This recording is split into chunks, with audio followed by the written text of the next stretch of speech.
I am Daniel Likis, and welcome to Book 101. Book 101 is all about the books that I read for the last 40 years. And today, of course, my partner in crime, Miss Safa Bernal.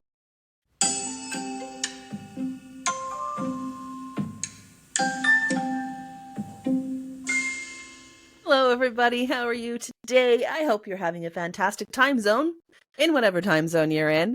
And whenever you are listening or watching this podcast, yes, it is available on YouTube. You can watch our wonderful, beautiful faces as we talk about the written Yes, word, you know. Uh, and I just want to say it's going to be a fun month talking about yes. fantasy. I'm looking forward to it, and I hope you Fantasy. are too. Fantasy, people, because Miss Bernal and I, we love fantasy. So much. I love it. Love Yes. fantasy. So, Miss Bernal, what defined the fantasy genre in our literature? Number one, it's got to have something fantastic. And when I say the word fantastic, I'm not trying to define it by using the word all over again. It has to have some form of magic, some form of, you know, extra perception, some form of element either of folklore or mythology or, again, mysticism, magic. It's got to have something that removes us from the mundanity of everyday life. Sometimes you can have fantasy, like, contemporary fantasy, urban fantasy, things like that, which just have fantastical elements within a world very similar to ours. Or you can have high fantasy, which is more like Lord of the Rings and George MacDonald's Fantastes and different books like that. You can have the high fantasies where you're in a completely different world. This world is far different from anything, although every time there's usually something which harkens back to human experience. And I love that about fantasy. I love that you can do something more kind of tight and intimate with the real world, something more magical realism based, something more like, the myth punk that I'm writing with the Judge of Mystic Saga, where, yes, there's gods and heroes and leprechauns and Nisa and Vorovoy and Domovoy, which are two little house spirits that look like garden gnomes in Slavic mythology. But it's also based in Vancouver and London and Scotland. And so you have places that are recognizable within that fantastic, bit of magic. And then you have other fantasy books like Sky Tracer by Hayden Moore, which is completely in a different world of giant mushrooms the size of redwoods and dragons and civilizations in the trees. And it's a completely different world, yet at the same time, human experience is still human experience. And there are still connective facets that help us kind of bond to it. So it's just such a fun genre. It's a genre where you get to kind of make your own world up in a way that you don't really get to in something like, say, historical fiction or literary fiction, other kinds of fiction that are meant to be based in our world. We get to remove ourselves from that in both fantasy and sci-fi. But fantasy has a very special place because you can always say that it was because of a form of magic. Yes. So, to all of your books, which one you consider as a fantasy? All of them, right? I consider the Judge of Mystic Saga books to be fantasy. So Charandash, Son of Abel, Book of Revels, and then oncoming Gunungagap. I also consider my novella Whiskey and Sinner's Blood to be fantasy. It is myth punk. So myth punk is a kind of subgenre of fantasy books where we're basically taking a punkish sort of postmodern view of folklore and mythology. And the phrase myth punk was coined by Catherine Valente. But there are a few of us now. If you're looking for something that you're like, well, yeah, but myth punk, what's the vibe? What's the feel? Well, Neil Gaiman's American Gods would be the one that I think the most people have probably read that would be able to connect to what myth punk can be. And there's tons of different kinds of books that are coming into this subgenre, so I'm very glad to be part of it. My cyberpunk books are very much sci-fi. So my Neon Lieben and the sequel, which is coming out early next year, Emptiness at the Center, both of those are incredibly sci-fi. I would not say they're fantasy because they're thoroughly within the science part of science fiction because I tend to be quite hard in my science when I'm writing those books, which is a completely different approach for me. I can't just say, "Oh yeah, quantum. There you go, it works." It's you can't just say quantum instead of magic and make it work. That's different. You know. But the neon Lieben cage wire, that would also be science fiction. So for me, it's all the Judge of Mystics stuff. Yes, Love it. and looking forward for more books to come. So, Miss Bernal, how does a fantasy novel typically differ from a science fiction? There's going to be some element of either folklore, mythology, or just a completely different kind of world. This world is a world of either spirituality or magic. This world is a world where, there are some people writing fantasy books who basically use magic as a form of, science.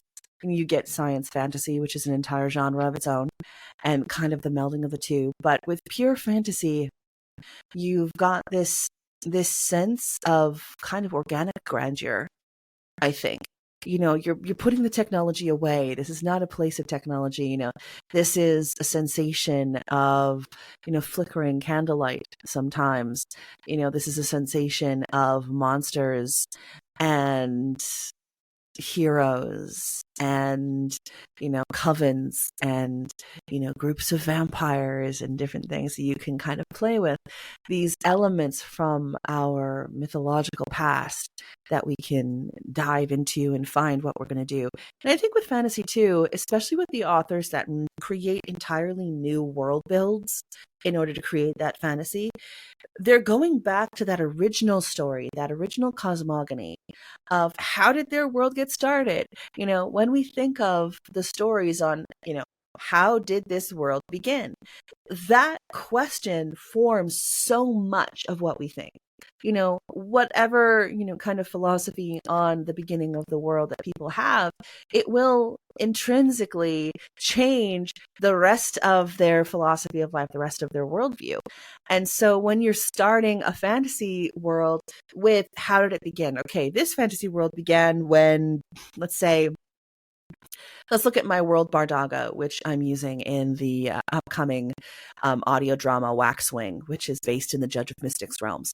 So the world Bardaga was begun when a couple of child gods, children of gods, were left by themselves without a nanny or a babysitter because their parents were busy and decided that they were bored.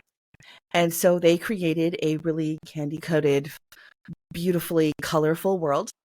And then because it's an older sister and her snotty little brother, they got into a fight and the little brother started trying to destroy her things. And so the planet of Bardaga is quite a beautiful but brutal world where all of the little Bardagi running around are these really tough warrior types using like candy as shields, and they're doing all these crazy things, and they're super like, let's go, bah! They're running through a field to try and get to some trees made of cheese wheels, and they're these incredibly vigorous beings because their planet was started as a fantasy game, as a toy. And one of the two gods that made it likes to throw stars at it because they like to see everything explode because it's a little boy. And so the entirety of Bardagi culture stems from that idea that you can't trust your gods because they're crazy. And you've got to just kind of be tough and work together. And so the Bardagi kind of communal unit, it doesn't necessarily have to do with genetic family because oftentimes, it's like, well, whoops, there goes that one. Okay, well, somebody else pick up the kid, and so everybody just kind of works together.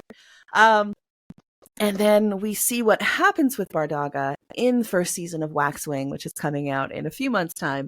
And we get to see what happens when Bardagi come to Midgard, which is my version of Earth, in the Judge of Mystics saga, and make friends with Ares's people.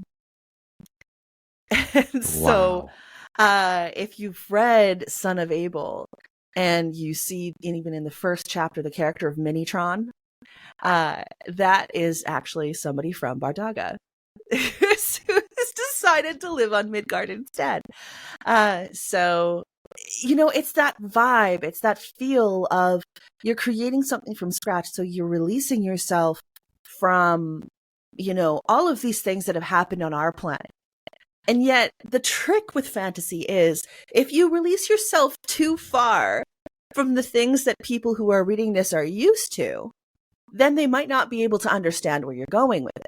So you have to play that line of, you know, creating something very original, creating something very different, while at the same time making enough things recognizable that somebody can attach to it, or finding a way to creatively educate your readers so they can understand what you're doing in a way where they can buy into it, because the suspension of disbelief is an incredible tool that writers of fantasy have to use, because the second your readers are like, I don't believe that, you're done.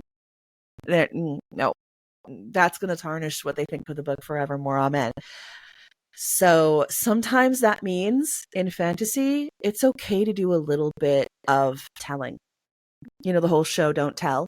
Show don't tell works amazingly well in a lot of circumstances, especially when you've got, character emotions. He was angry.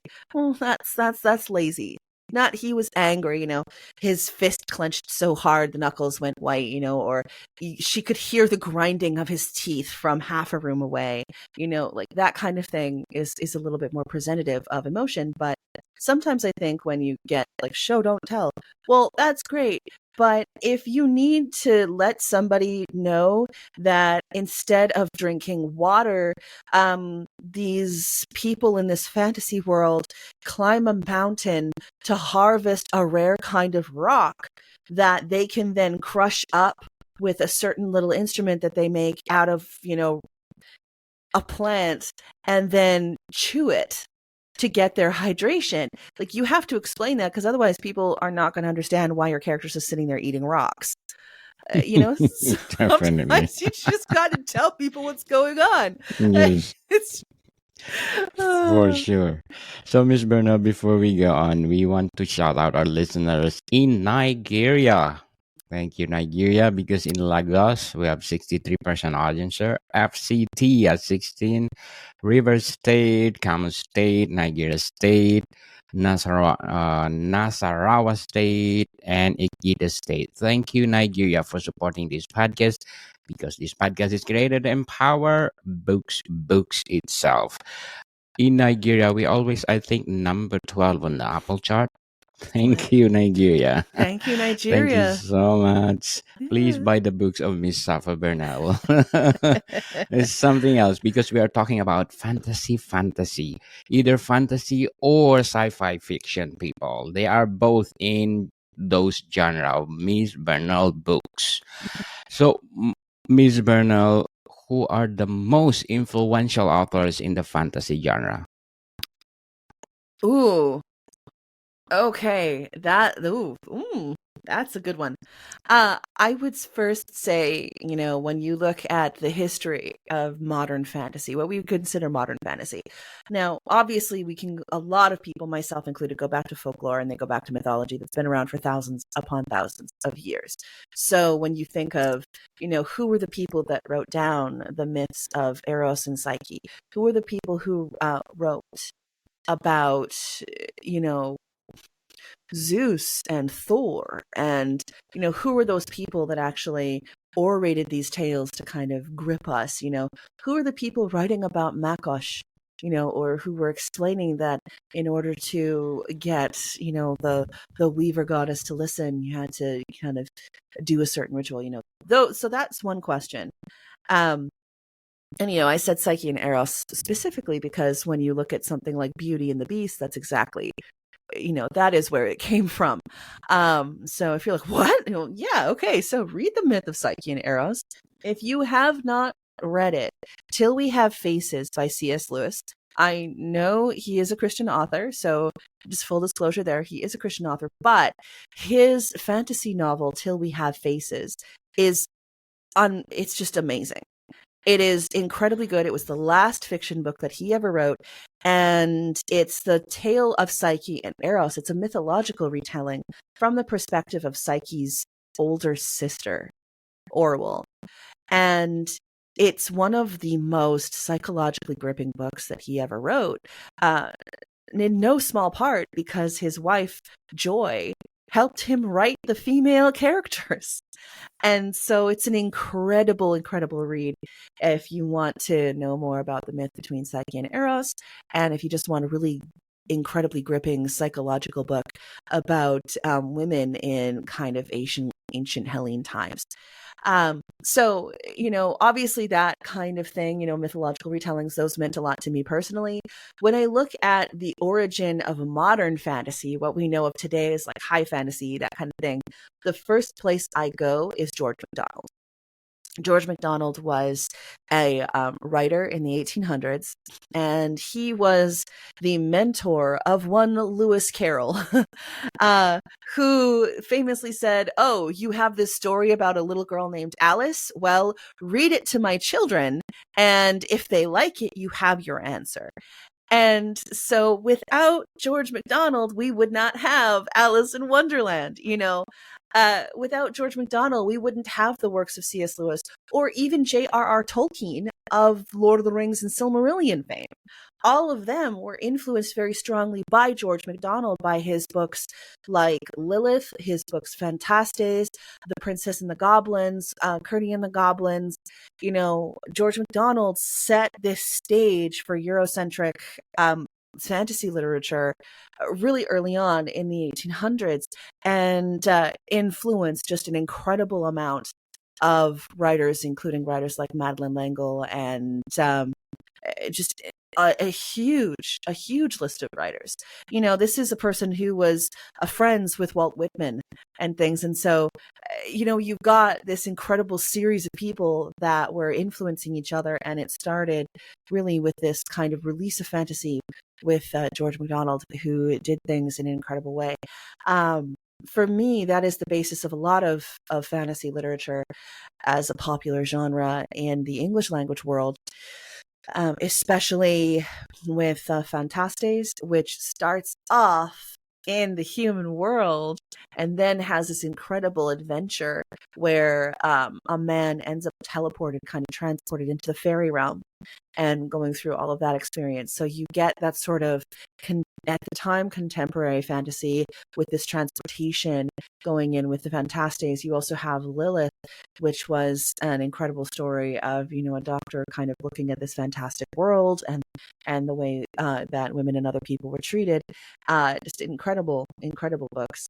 I also think that you need to look at, the pulp fiction that came of the early 1900s going into the 1950s. There's an incredible amount of tropes, especially with sword and sorcery, that came out of pulp fiction. And of course, pulp fiction was called that not because eventually it would be made into a movie by Quentin Tarantino, but because it was this kind of quick and easy to print paper. They were constantly printing more things. You get tons of magazines where you're getting really the birth of a lot of sci-fi and a lot of fantasy, but especially with sword and sorcery and things like Conan the Barbarian and all of that, which eventually led to an incredible amount of other things, Red Sonja and all that. You've got these pulp writers that were just churning out things every month. They're just going for it because that's how they made their money. They made it on those kind of magazine sales, and especially going through the Great Depression and things like that, and churning out these really, I say cheaply made because that's what pulp really was, but things that people could afford. People could afford the penny. They could afford, all of that kind of thing to get this book, to read another bit of the story with this fantastic, the hero and the maiden, and they're fighting a dragon, or, they're doing all these kinds of things. And tune in next week, kiddos, and you get to find out what happens when the hero's in the dragon's claws. And that really did give a release of people into certain kinds of fantasy. That really did a lot of good to increase the genre, both with Lord of the Rings and high fantasy. If you say that high fantasy doesn't have, homage to Lord of the Rings and the work that J.R.R. Tolkien did, I would encourage you to go back and do a little bit more scholarly reading. you know, I think uh, if you're looking at some of the more visceral and action oriented fantasies, then you definitely do need to go back to the old sword and sorcery guys, and the writers of things like Conan the Barbarian and Kroll. You know, Yes, definitely. So, Miss Bernal, next week, can we talk about Pulp Fiction in our movie 101 review? oh, that would be a lot of fun. And lots of fun. We are plugging Ah, our another podcast, people. Please do listen to our movie 101 review. Miss Bernal and I talk about movies, people. Pulp Fiction movies. Oh, the old drive-in movies. This is gonna be great. It's something else, right? Let's go back to fantasy. What are the common tropes found in fantasy novels? One of the common historical ones was the damsel in distress. And this is one that we see now in the last, kind of 15 years being turned on its head and subverted and in a sort of punkish way. So we've seen that even with the Netflix film Damsel. Say what you like about the quality of such films. I have words. We could talk about Damsel That's what I on was Film saying. 101. But we're getting more of the sort of reversal of the damsel in distress motif now, but it was a very important part of a lot of fantasy literature. Going back to fairy tale and folklore as well. The princess in the tower, the girl that needs to be rescued, this presence that needs to be kind of taken care of and things like that. And that goes, you can do a lot of kind of searching through with archetypes and different things like that, and the warrior and what Jung kind of viewed of as the warrior's arc. You fight a big battle, you fight this huge war, and then your promise at the end is to go home and live a quiet, happy life. And so that's the happily ever after, that kind of thing. And so in order to live a quiet, happy life, most people of the time period were like, well, let's get hitched, like let's have a, so that's one of the things. I think you've also got, tropes like the evil queen, the evil stepmother. You've got tropes like the dragon being either this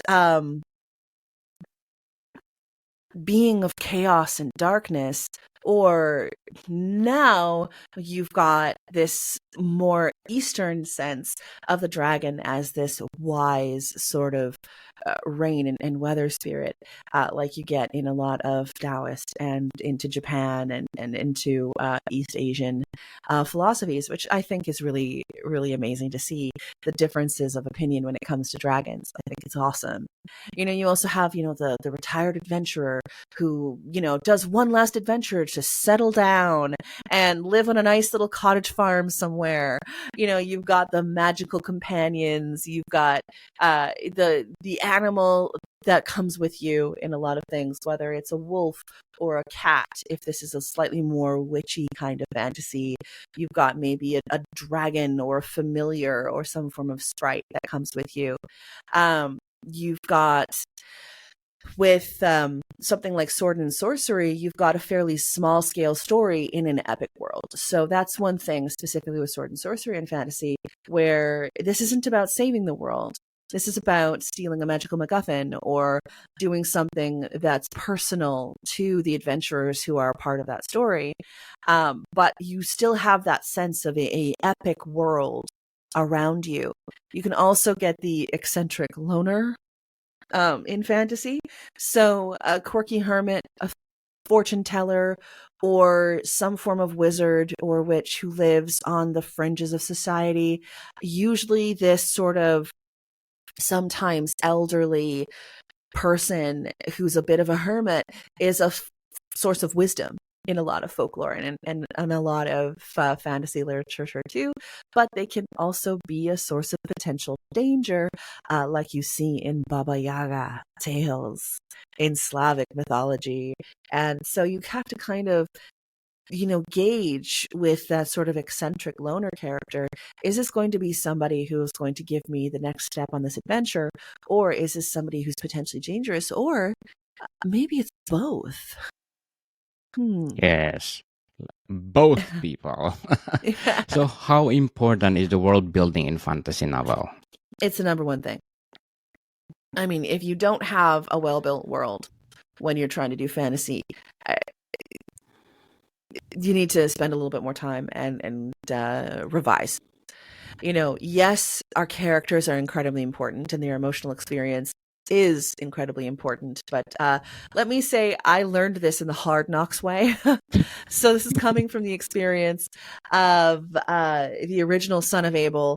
Um, so, for those of you who might not know, the original Son of Abel was a serialized character study that was published in the Macro Microcosm Literary Journal, and it took a couple years, because there was four journals a year as a quarterly journal, and so there was 6 parts. So this is something that was done over a period of time.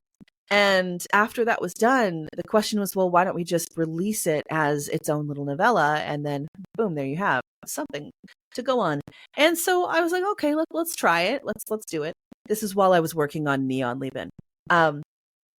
And it became radically apparent once people outside of the magazine world were reading it. They were going, yeah, but I don't understand where you are. I don't understand the world.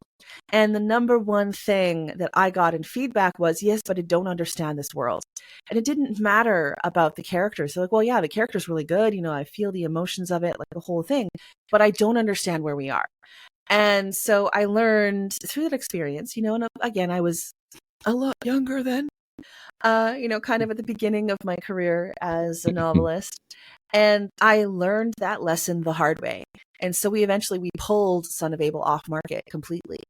And I instead started off the series with the Judge of Mystics book, Char and Ash, and took some time to develop the world itself. And so learn from my mistakes without making your own.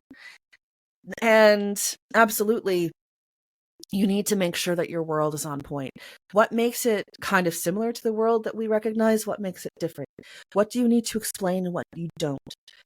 Certain things you might not need to explain, because if somebody goes to, a tap, puts a cup underneath that tap and water magically flows with the help of little water sprites, well, we don't necessarily have to spend a half page to explain that if they take a cup and put it underneath this spout and say a couple of magic words, that little water sprites will gladly pour water in the cup. It's a tap. We understand how a tap works. You put something under it, there you go, you get water. Unless you're living in a place with water scarcity, in which case I apologize.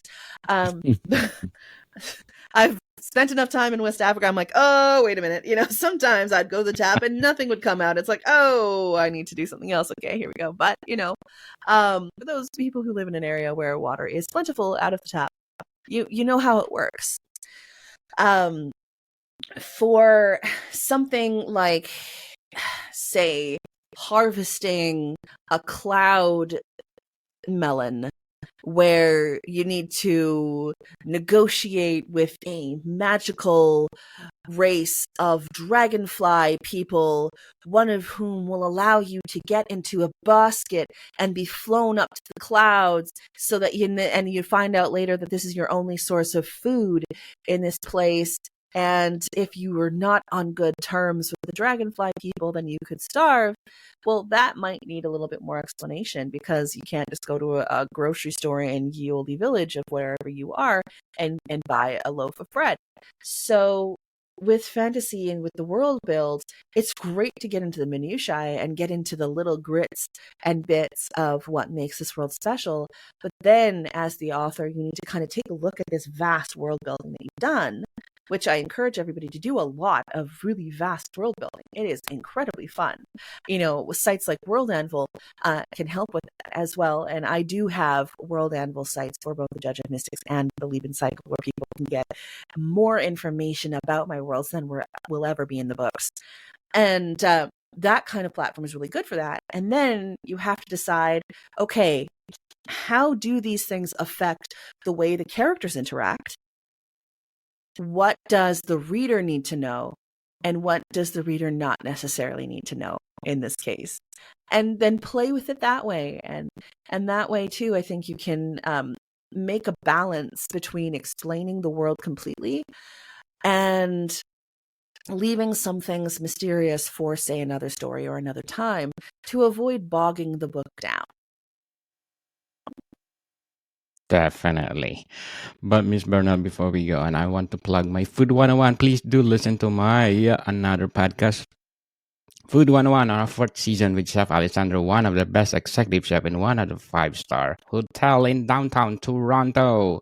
Our fourth season already, people. And please do listen to our latest episode. We talk about our Food 101 culinary course, volume 2, fundamentals. So please do purchase our Food 101 culinary course, people. And so, Miss Bernal, to wrap up fantasy genre, what else you can say about it? There is fantasy for anyone. You know, if you want to escape this world for a while, or if you just want to think about something, or you want to be, you know, thrilled or scared, or you want to cozy up with something really lovely, there is a fantasy book for everybody. You know, everything from cozy fantasy, where you have, you know, this settling down, let's make a coffee shop here in this fantasy world and figure out how to bake the best goods, that sort of slice of life comfort content. You can go with fantasy books like Legends and Lattes by Travis Baldree, all the way through to sort of grim, dark, incredibly almost malicious books, you know, books that look at fanaticism and different things with almost a religious fervor, like the horror novel Girl of Light by Ilana Gomel. And there really is fantasy for whatever you're looking for. There's never been a better time in the English language world to see fantasy novels written by as diverse a population as possible. Another thing that I particularly love, we are getting a lot more wuxia and that sort of martial arts fantasy in the English language now. We're getting a lot more books written by authors who have cultures other than the sort of kind of UK or North American based cultures who are coming into the fantasy field and getting celebrated. And that just makes it better. That just makes it an even better and more wonderful place. And so, whatever you're looking for, you can absolutely find it. There is a fantasy book for everyone. And I guess my hope is that if you like very emotional characters, if you like characters that really go, you know, through the valleys and the mountaintops of emotion, and you also like some punkish kind of things, you like playing with folklore in a more modern setting, I really hope that you will read Charnash, Son of Abel, Book of Revels, and then Oncoming to Gunungaga. Those are mine. Ah, Looking forward for Giningaga, people. Let's support Miss oh, Safa yeah. Bernal because if you support her, more fantasy or science fiction novels to come. Or Absolutely. I poetry. promise. All right. Yeah. Well, I can't release any information yet, but I have been working on another poetry collection. So we Yes. will see what my sophomore poetry collection looks like in another little while. Yes. So, Miss Bernal, once again, can you please plug in your books? Hello, everyone. You can go to my website, safaburnell.com or safaburnell.ca. Both of those get you there. And my website is saphaburnell.ca or .com, and you can get your hands on Usurper Kings, Charnash, Son of Abel. My novella Whiskey and Sinner's Blood is appearing in Macabre and Monstrous, a collection of eldritch horror and forest frights. And you can get my stories Cage Wire and The Cottonmouth Smile in the Lenses anthology, which is also available via the Right Team. So basically, anywhere books are sold, you can find my books. They can bring them in for you. If you have a wonderful public library in your community, I encourage you to please go and let the acquisitions librarian or the librarians know that you would like to read my books. I just was over the weekend, yesterday, I was at the Pitt Meadows Day locally, and there was a huge amount of people who were like, wow, I'd love to read your books, but, money's a little tight right now. And it was the best thing to be able to say, hey, you know what? Go tell the library that you want to read it. Really? You're not offended by that? No, absolutely. Go for it. Go tell your library that you want to read this book. That is a fantastic way to support what I am doing without any cost to yourself. And it just does help in such an amazing way, because I would love for as many people as possible to read these books and fall in love with the characters that I fell in love with writing them too. So that's Yes, another way to and help. to become a series on Netflix. Yeah. Call me. Call me. We'll talk. We'll Yeah. do business. We'll do lunch. I will absolutely. Or Amazon Ooh, anywhere, right? yeah. Apple Come on, Plus. Amazon. Ooh, Apple. Apple did Napoleon. That is really cool. Oh, yes. Looking forward for that. We are always optimistic, Miss Safa Bernal and I. So, Miss Bernal, thank you for your time. And thank you for yours. I hope you have a great week. Mordigan people, see you soon.